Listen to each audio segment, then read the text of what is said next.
पालन कर हे झियो को ग्रहण कर।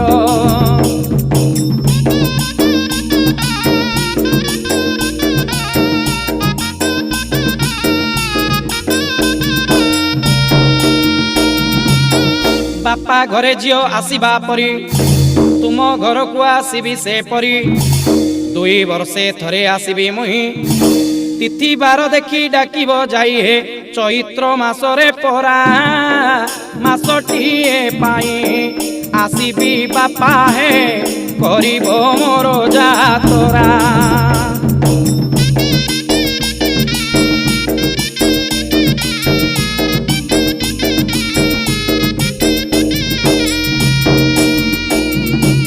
मो मंदिर शुभ कुंटी आनिब अस्थायी मंदिर दांडे करिब धंडा को मोहर बरण करी